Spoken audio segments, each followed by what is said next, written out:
The hills surrounding Seneca Lake and the town of Watkins Glen are normally absolutely gorgeous. This weekend here for GRIDLIFE at the Glen, they've been hidden behind cloud cover and some drizzles most of the weekend, but this is our final race of the weekend, a little bit later in the day than we anticipated with a couple scheduled delays. But Greg, this is it. This is our final race of the weekend for GRIDLIFE Touring Cup, our Power to Weight single-class sprint racing series here at GRIDLIFE, and there is a lot on the line for those up at the front. You bet there is. And yeah, the hills are still beautiful. You just can't see them. That's the issue. But we have had 3 races, 2 of them in particular in a very wet scenario, and the driving has been, for the most part, really superb, especially the opening couple laps where all the cars are packed together. And so that's been great to see. We hope we carry that forward here. And for Matt Walbaum, thinking about James Houghton with 2 wins in a second, Walbaum has been on the podium and a win. This race could well decide who gets the winning trophy and the top points for this weekend, because there's a couple of guys in play for it. Certainly they are, and the winners from the first 3 races, James Houghton and Matt Walbaum, are going to start 10th and 11th.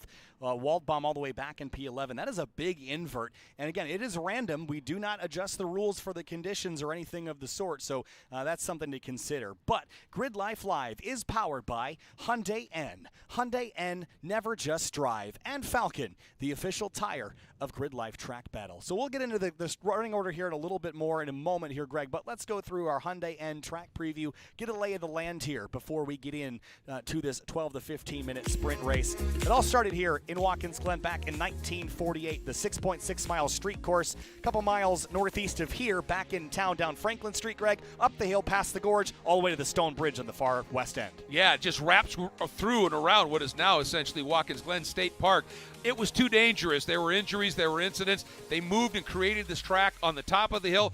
This was the layout that first hosted Formula One, then this development. Yeah, the boot in 1971, that edition, then the inner loop in 1992. Since then, the only changes have been walls moved around, a little bit of runoff added here and there, but it's been pretty much the same, really, from what is now turn 1 all the way up to where the inner loop is. That section has remained unchanged since 1956. First run down into turn number 1, the 90, then a 110-foot climb up through the narrowing S's. The blue bushes close right in. Really close, and you're really at max speed as you head into the inner loop. It's a very fast right, left, right flick, but you've got to exit it well because you immediately have to bend into turn 5. And look at the duration of these corners here. You're in them forever, and in the wet, you have to be incredibly patient because it's easy to push or have the back end step out. The 2 corners in particular we've been watching in Time Attack and in GLTC, turn 10, turn 1, very fast sweeping corners that take you right to the edge of the racetrack. Anything painted, Greg, It is extremely slippery, and you got to keep your tires off it best you can. Yeah, just stay clear of it, and that turn 9 is a diabolical corner. You turn into that and run wide at the exit, and at 11 as well. There are big walls just sitting right there, as you call them, the blue hedge. All right, here we go up the hill for our pace laps here for the final race of the weekend. Up in front with this 11-car invert, Kevin Zhu in the 243, his first ever time starting on the front row alongside Luke McGrew, race winner this season. He's hungry for another. Yeah, second to the points coming in, Luke, is then Jason Saney, who hasn't had the right tires for this car but has driven it well, gets the invert up into third, starting, that's the 73 Porsche, starting fourth, the 484 Corvette of Matan Rosenberg. Emil Tabb rolls off fifth in the number 374. Carlos Mendez, in only his second GLTC weekend, starts in 6th place. 7th place is points leader, the number 3 Viking Corvette of Jeremy Swenson, having problems keeping heat in the tires. Starting 8th, the number 47, and on form Ryan Power. Eric Catillas had a handful of podiums this weekend. He starts 9th in the number 82 Hybrid Racing EG sedan. James Houghton has won 2 races so far this weekend. He rolls off 10th in the 41. Matt Walbaum starts in the 11th spot, the number 90. That is the S2000. He has been absolutely relentless on the track, won the last race, and has also had a couple of podiums and is just intense in his chases. He will start alongside in the 12th spot, the number 71 of Joel Morrison. In 13th place, it's Ronnie Vidoc in the number 99 DC Sports Integra. Colton Wade starts 14th in the number 18 car. Starting in the 15th spot, the 213 of Scott Robertson. Starting in the 16th spot, the number 42 of Zach Lavoie. Scott Heckert starts 17th. What a climb from the bottom of the order this weekend in the number 72. Paul Darling starts 18th in the 55 car. Starting in the 19th spot, the number 1 Corvette of Gary Wimble. And starting 20th, the number 17 of Tony Marchev had a big incident in the second race. with a lot of help from the paddock, made it out for the third one. Ben Morosky went around for a loop at turn number 8. He starts 21st. Austin Hurdle 22nd in the number 34 370Z. Starting in the 23rd spot, the number 917 of Lena Chin. Starting 24th, the 207 of Adam Wood. 25th place, Matt Corrence all the way out of Canada in the Honda Civic. It's bright orange and purple. Can't miss that one. Nick Steniford starts 26 in the 87. And starting the 27th spot, the number 22 is Peter McParland. Starting 28th, the number 767 of Wes Case. 29th place in his first weekend in GRIDLIFE Touring Cup, Ben Thorne in the number 166 Advanced Auto Parts Honda Civic. Thomas Moss rolls off alongside him in the number 30 515 car. Starting 31st, the 363 is Donald Louis. And starting 32nd, the 777 of Michael McGinnis. Lisa Keys rolls off 33rd in the number 32 Acura TL. Jacob Poole 34th in the number 88 Honda Civic. And starting next up, it is going to be the number 2 of Eric Meadows, who's had a real problem getting on track this weekend. Great to have him out. He'll start 35th. Starting the 36th spot, the 333 was supposed to be there. That's Fiona Liu. She got involved in a late wreck in that one. Not her incident. Somebody spun in front of her. Car too damaged to go. Tyler Pappas 37th in the number 24. Then Richard Sawicki, Nathan Manning, and Corey Mitchell will wrap up the 40-car field here. A handful of drivers have packed it up and gone home for the weekend here. As they've decided not really worth the run here, the race number 4. Paul Curley was one of those. That's a big deal just from the points implications on the season, Greg. But, hey, discretion the better part of valor in that instance. Well, you have to do what feels right. You know, you don't want to go out there and just have that bad feeling and then push, press, and have something happen here. And there are drivers that they just don't particularly care for driving in the wet. And there are other drivers that absolutely love it. It's just a personal preference thing, and you got to respect it. One of the things that this series is all about is respect and respecting your competitors. And if you opt to say, yeah, I'm not really enjoying this, we get it. It's cool. Yeah, absolutely. I think that Kevin Zhu is going to have his hands full with Luke McGrew, because Luke is one of the under a dozen or so drivers that have had any experience here at Watkins Glen International, and we've seen how Luke is so cautious behind the wheel. I've never seen him put a tire even into a blade of grass in my entire all my time watching Luke. Is Jeremy Swenson pulling in to pit lane.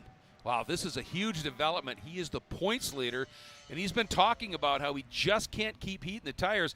He said he does everything he can to warm them up, and then it's good for like 2 laps, and then he said the grip just disappears and the car becomes downright diabolical. And I wonder, he's just pulling back into the paddock, so he's got some issues. Well, he's collected points this weekend. He's not going to fall beyond maybe 6th or 7th in the weekend. So, hey, again, risk versus reward. Oh, yeah. He's got a bunch of wins on the season. He's got an advantage in the points. If there's any place where you're going to take that go back into the paddock card, this is probably the time and place to do it, Greg, because maybe Mid-Ohio will run into that scenario again, but this is a treacherous racetrack, and that was a smart call, I think, for Jeremy. He's got an advantage. This is what the buffer is for. Let's use it. Absolutely, and I mean, you get 25 points if you win an event, right? So you tally up the 4 races, and the highest point count then is assigned 25 points. Well, he comes in here with a perfect 50, and Luke McGrew is in 36, so he's got a nice margin, and this might be, the classic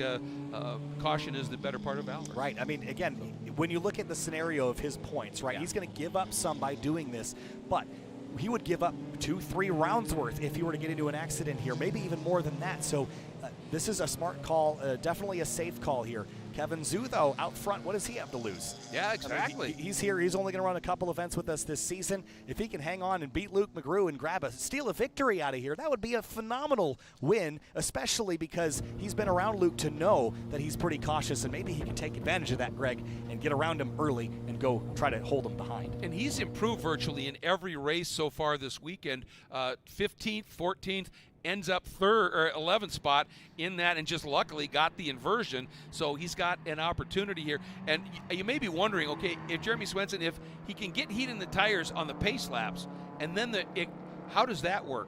Well, the way you actually can get heat in your tires is by stomping on the brakes. You accelerate incredibly hard, get on the brakes, and the heat from the rotors comes up through the metal rims and heats the tire inside out, as opposed to surface heat that you would get by scrubbing on the track. And so you can get that, but once you go to racing at this track in the wet, last thing you're doing is stomping on the binders. You're being very smooth and gentle, and suddenly you're not generating heat through the brakes, and there's no grip there for you to be getting the tires warm by surface friction. So it's a lose-lose situation. And if and he said the car really felt scary after lap 2. If it feels that bad, park it. Right move. That's how you win championships. Certainly. I noticed that Kevin Zhu took driver's right.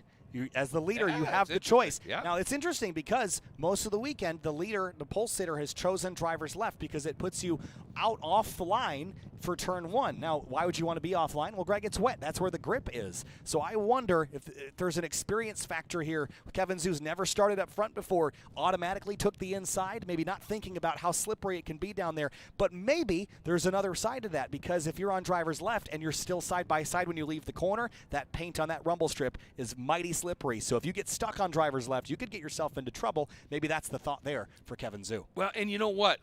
There's the other aspect here. Obviously, you've got the Corvette alongside of Luke McGrew. It's got good power, got good torque coming out of 11, but also easy to spin the tires up, right, if he goes to throttle. Kevin's car is a front-wheel drive car. And so he might be able to get a little bit better acceleration run, and maybe he's thinking if Luke spins the tires up and he gets a little gain, he can then swing over in front. But if Luke comes alongside, he can go down the inside still with that front-wheel drive car and maybe be able to pop out on the other side. I mean, these are all the machinations that these drivers go through in their minds about, what's my plan at the start? We've got onboards for Matt Waldbaum and Eric Gittil in the Hybrid Racing EG. Will ride on board with their wild ride. They're going to start 8th and 10th, respectively. Final race of the weekend. This is going to be a little bit of a short one, Greg. We're running out of track time here. Yep. So I think our checkered flag time is going to be about 10 minutes from now. So not a lot of laps, not a lot of opportunity to move your way forward. 11-car invert in this final race of the weekend, the third round of GridLife Touring Cup in 2023. We kick it all off in Austin, Texas at Circuit of the Americas, then South Carolina at Carolina Motorsports Park, then up to the southern tip of Seneca Lake to Watkins Glen International. It has been a dreary and wet weekend, but we have one more race to race. Green flag flies and racing again at Watkins Glen International. Kevin Zhu drag racing the number 7 McGrew down to turn 1. Later on the brakes is the 243. Look at Sadie middle 3 wide.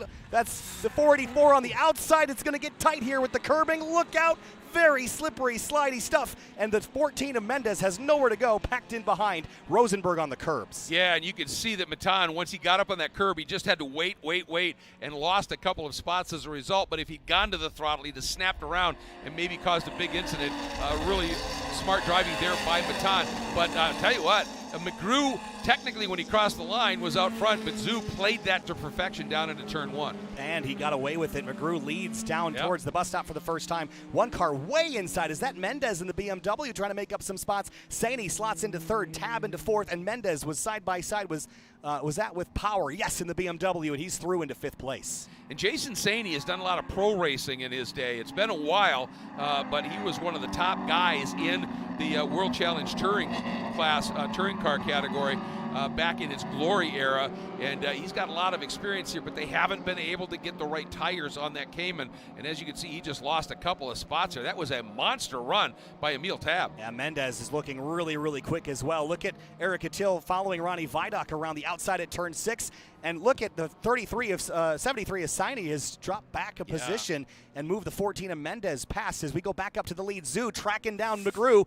Look at this, side by side into the toe of the boot. Yeah, two different cars battles going on side by side, and one of them looked like he was going in really hot on the inside, and that could be a problem, but everybody reining it in and getting around and completing. This is impressive. Scott Heckert was absolutely wheeling that thing down at the exit of turn 7, had that thing up and sideways. He might be in the top 15 already with his climb forward in that bright yellow Corvette. It looks like Catil has gotten by Saney now, drops the Cayman down a whole bunch of spots on this lap. Started the lap 30, he's going to come out 8th or 9th. We talked about Heckert's run in the third race, how good it was. How good was it, folks? Started 47th, finished 20th. He made up 37 spots in that race, or 30 spots. Really impressive stuff for Heckert. One car took the shortcut there, the NASCAR shortcut. They're going to stay there, trying to just get out of the way if there's damage or something, but a good spot to stay.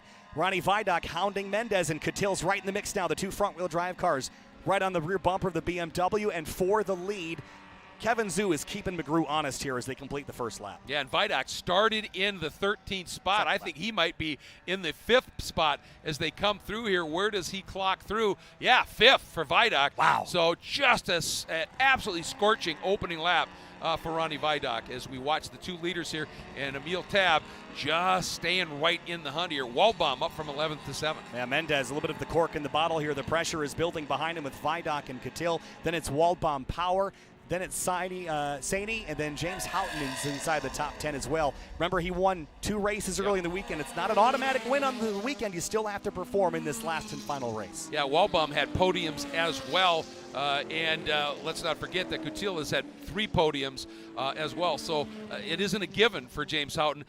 If he can lock onto the back of Waldbaum and be right with him, it's probably would be good enough. But he has to understand that. And right now he's lost a couple of spots relative to Waldbaum. Mendez has broken away on the straightaway again from Vidoc, but he runs him right back down. In the background, Scott Heckert in the yellow Corvette slides across the nose of Scott Robertson there and is chasing the number 484 of Matan Rosenberg. You see Joel Morrison giving a point by to, I think, is that the 22 of McParland, or maybe that's the 17 of blanking right now. 17. Oh, yeah, Why am I struggling with this? I know, it's really Tony Marchev who had that issue early. Yeah. No, I'm with you. And it was interesting because when Heckert went across the nose of Robertson there, Robertson, I don't know whether it was he had to get off of the gas and the nose dived in the back out light or whatever, but then he had a big wiggle, did a brilliant job to save it, but he's under attack again into the toe. Car slow at turn 7. I think it was Vidoc, didn't make it up the hill, so he's going to drop out of that mix. Catil up behind the 14 car. Didn't get a good look at what happened there, but he was just slow and then pulled way to the inside. Not sure if he was out of power or what, but certainly some issues for the number 99 DC Sports Integra as Catil now works over the 14 of Mendez. And for the lead, it's getting tighter. McGrew, Zhu, and Tab under a blanket here. And Waldbaum has now moved up as a result of the problem by Vidoc into the 6th spot, but James Houghton has worked his way around Power and Saney. He's now 7th, and that's where he really wants to be. And Coutil, man, he is just going to be relentless in this attack right now on Mendez. Watch the footwork here. He's got the pedal all the way to the round. Look at the outside pass into turn 11. What a move by Eric Coutil. Throttles back up and around. He's got the pass done up to 4th place. What a drive there as Waldbaum's into the mix. And here comes Emil Tab for 2nd place, looking at Zhu, but Zhu put the defense on down into turn 1. Yeah, and the one thing that Coutil never did there was telegraph what he was doing until he made the move. And I'll tell you, Mendez had no clue that he was going to be coming around the outside with that pace. That was impressive. The leaders are still bunched up very tight heading up the hill, and Emil Tab now with the confidence building is all over the back of the 243, but Zhu closes on McGrew. That front drive Civic clinging to the road a lot better here through the S's, and it is a battle at the front here between 3 very different cars, Greg. And now what's going to be fascinating to me is now that Coutil has some clear track and no traffic, what is he going to be able to do now in terms of some pace? Will he be able to run down that trio up front? That's going to be the fascinating story. Waldbaum at the fastest lap of the race on that last lap. What a job he's doing in that rear-wheel drive car this entire weekend with just remarkable speed in these conditions. He's got Houghton right behind him. Let's factor in also that we have a weekend championship to decide, and Houghton is there, hounding Waldbaum out of turn 5. Goes down to the inside. That's not always where the most grip is, obviously. But I think he was saying, look, I'm here. I'm not just going to give you this one. And Coutil is definitely closing on the back of that leading trio right now. He's running them down in a hurry. And Waldbaum stayed in front of Houghton, but the question is for how long? Eric Coutil is all over the back of this 3-car race for the lead here at Watkins Glen International. It is game on. It's a 4-horse race for first place. Eric Coutil has caught Emil Tab, and he's looking to the inside, down the back straightaway towards turn number 8. Another podium perhaps on the horizon for the 82, but he backs out now into turn 8. Just wasn't quite close enough. And I'll tell you, Emil in that Mazda, that car is so immaculately balanced. And it's got a nice power to weight ratio. Everything works on that car. It's rear drive, but it just handles so incredibly well. But look at Coutil now going to the outside once again. Going to do the over-under maybe? He's going to try as they come around turn number 10 and 11. I see a checkered in the hands of Adam Jabay. And Keel had the overlap, sorry. We could be coming back to the checkered this time, Greg, which would mean this is the last corner. It is in hand. Final turn here in GLTC race number 4. In overtime, we're coming back to the stripe. Checkered flag, Luke McGrew out of Hurricane, West Virginia. Checkered flag, he hangs on by 2 car lengths over Kevin Zhu. Emil Tab 3rd, Eric Catil in 4th, and Waldbaum, Houghton 5th and 6th. As it looks like Mendez will come home in 7th after an incredible race for him. Then it's Ryan Power who will come home in 8th, and Scott Heckert, top 10 in the number 72. And Houghton on that last lap, fast lap of the race. And we saw that happen in that first race of the weekend yesterday where he was okay early and then he just came alive. Well, he did it again. And how about for McGrew? Got the opportunity here, comes in second in the points. Jeremy Swenson heads to the garage. An opportunity here for McGrew. He pounced on it. And I can't say enough about the job Kevin Zhu did up front there. Just really drove a beautiful race. That was an exceptional job by Kevin Zhu to cling to second place. That is his best finish in GLTC by quite a margin, and that's awesome to see. Here's Lena Chin finishing it out. Good battle there between Saney and Rosenberg. A 10th of a second at the stripe between those two. Yep. To Saney's advantage. Lena Chin finishes it out, and so do the rest of the field in behind. That was a wild one. And honestly, Greg, yep, we ran out of time because we can't do the overage here at the Glen, but man, if we had that extra 3 minutes, it would have really been exciting. Well, with the speed we were seeing from Coutil, who ran down that lead trio, Waldbaum had fastest lap of the race till the last lap. Houghton had fastest lap on the last lap. They were coming, no question about it. And they had a bit of a gap back to Mendez. So, man, I'll tell you what, we could have had potentially a 6-car scrap for the lead over those last couple of laps. But you have to fit the racing in the allowed window. And I'll tell you what, it maybe not have been the longest of the races, but it was entertaining. It was entertaining. They all were entertaining. Oh, this without weekend. a doubt. Again, racing in the rain, it is certainly a challenge, Greg, but it has been exceptional. Let's have a look at the results here for race number 4 on the weekend and finish things out with Luke McGrew on top again. Second win of the season. Kevin Zhu comes home in second. Emil Tab, a podium. Eric Catil, 4th. Matt Waldbaum, 5th. And James Houghton, 2 wins. I think a 2nd and a 6th. That should do it for the weekend championship, but I don't know quite yet. I haven't seen the numbers. We'll have to see how it pans out. Yeah. Colton Wade, how about 11th for Colton Wade? What a run by Colton. That was a superb job for him. And he's been quicker every race here this weekend as well. And, that's my thought was if Houghton could finish right behind Waldbaum and they were in the top 10, odds were that was going to get the job done for him. But, again, we're just speculating here. And, we're announcers. We're not mathematicians. Definitely not a mathematician. Ben Thorne, 25th in the 166 from Advanced Auto Parts. And really sad for Ronnie Vidoc, who had that great start. He's passed more cars this weekend. Well, maybe Heckert now is in a run for him and was up in the top 5. Had an absolutely great start from 13th to 5 and then 5th, and then had some sort of an issue out there, and that's going to be a tough one for him because he was booking. Yeah, we had a whole bunch of cars peel off before the green flag even flew. Pete McPartland, Mike McGinnis, Austin Hurdle. We saw Swenson go off. Again, we started the weekend with 48 cars and only 28 came back to the stripe to finish this one. A lot of discretion there from drivers at the tail end of this one. We're going to cling to broadcast here for just another minute and hopefully grab a winner interview here with Luke McGrew before we sign off for the weekend and let the stream team start tearing down. It's wet out there. It took a long time to set this up. It's going to take them a long time to tear it down as the sun starts to set here at Watkins Glen. But hopefully we'll chat with Luke before we can step away. Yeah, and let's talk a little bit about that stream team. These conditions were as trying as it gets, right? This is a huge facility. To get the coverage we had, and yes, in these last couple of races, we didn't have the coverage we wanted back in the boot because that's done by a lot of drones, and it's windy out there today with the rain, so that's kind of a limiting factor.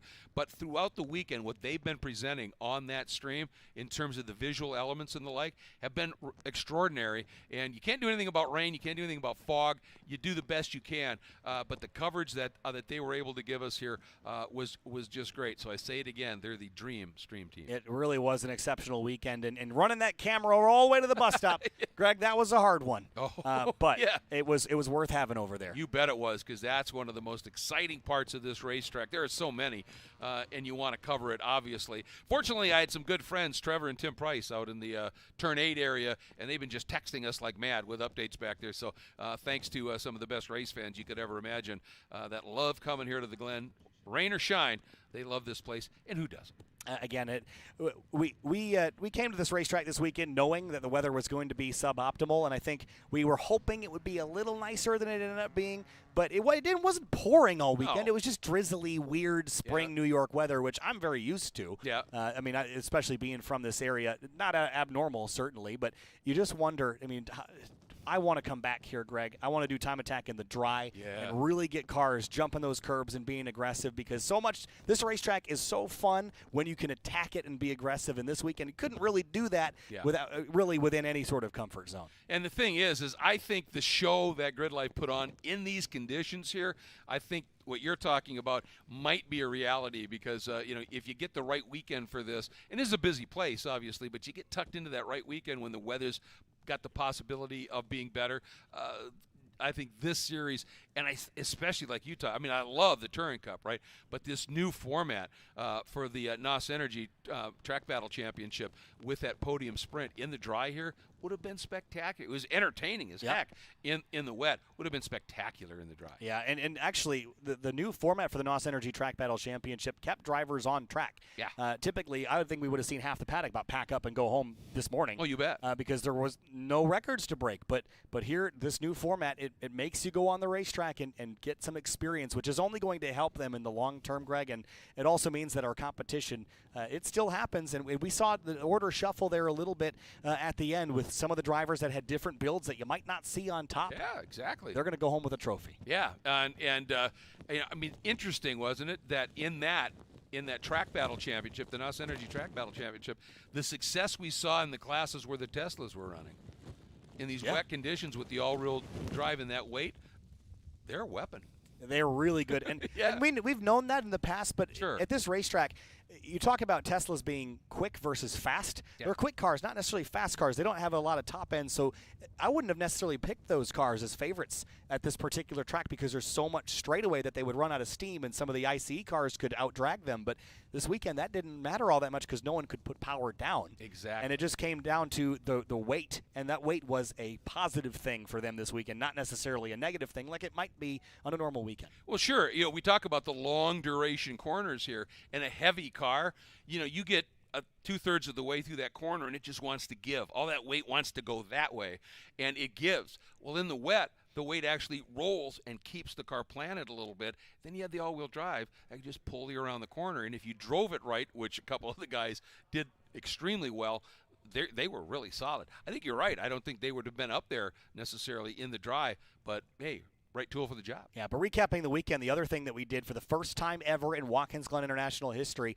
drifting at the full course of Watkins Glen. It wasn't quite the spectacular smoke show we were expecting because of the weather, but we've done it, and there will be photos to prove it. And and with that, I think the media coming out of this weekend will be spectacular. We saw some of those really neat time attack cars that FCP Hero brought in their paddock. Yeah. Can't wait. Those will be my new desktop background, I guarantee you that. It was a phenomenal weekend and a home event for me, so I had a great time. And a couple cars, it eats cars, as any racetrack does. Road America, Road Atlanta. So we had a couple cars ended up in the Armco this weekend, but which is unfortunate, Greg, but it's all part of the game at the end of the day, unfortunately. Well, when you come to a world-class facility, especially in North America, they're old school. They're big consequence. Coming in, that's a possibility, but the opportunity to run at a Glen, at a Road America, you can't turn those down, obviously. But all the drivers came in here knowing that, hey, we may not leave with the car necessarily intact. So, that's somewhat to be expected. You don't ever like it, but I don't think it cast any kind of pall on the weekend. No, certainly not. And the fact that we got so many, and especially these Touring Cup races, in these abysmal conditions with those laps, the opening laps in particular, when 50 cars could have easily, had the big one, up through the S's. Everybody was smart. They drove beautifully in those opening laps. It was exceptional, and very, very proud of everybody here this weekend. The drifters, too, and the tricky conditions didn't go off once. Yeah. Didn't put any dents in the grass. That was awesome to see. Let's talk about what's next, Greg, because it's about a month away. It's coming up. But we're going to talk about that after we go down to Cerise with an FCP Hero Pit and Paddock Report. What is up, everybody? I am here with Luke McGrew.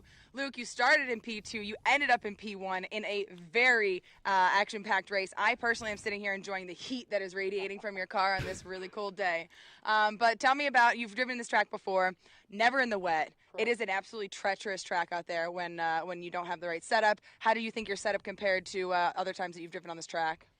It was pretty good. I've just softened everything up, took the rear sway bar off, and I've been trying to be consistent all weekend.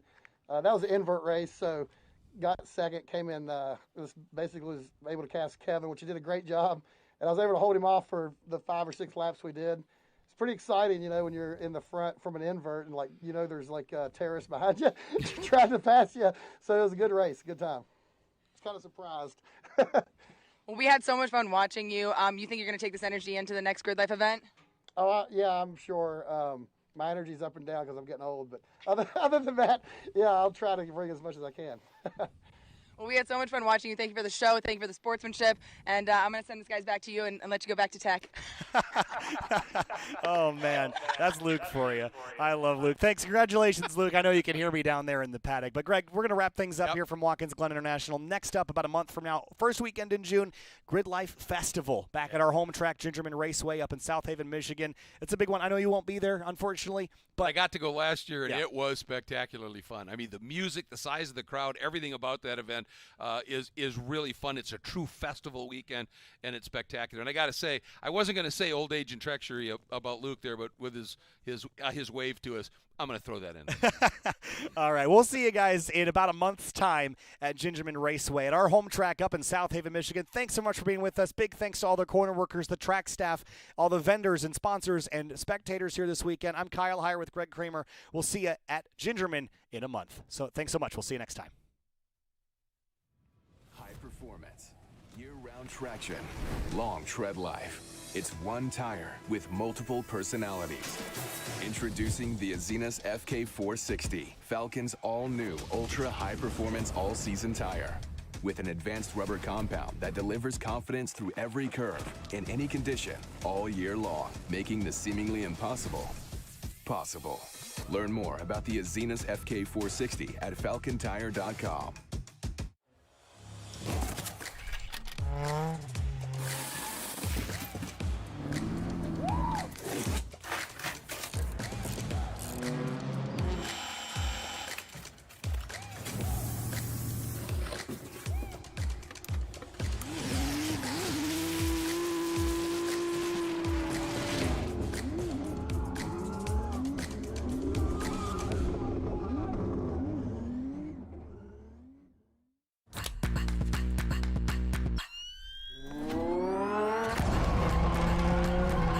Did you energize yet today?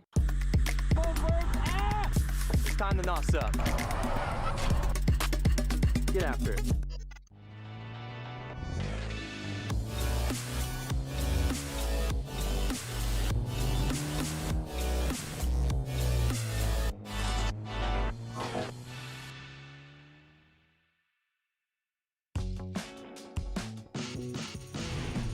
Hi, I'm Chris Forsberg, and I want to tell you about Valvoline's FlexFill Gear Oil, which is designed by car people for car people.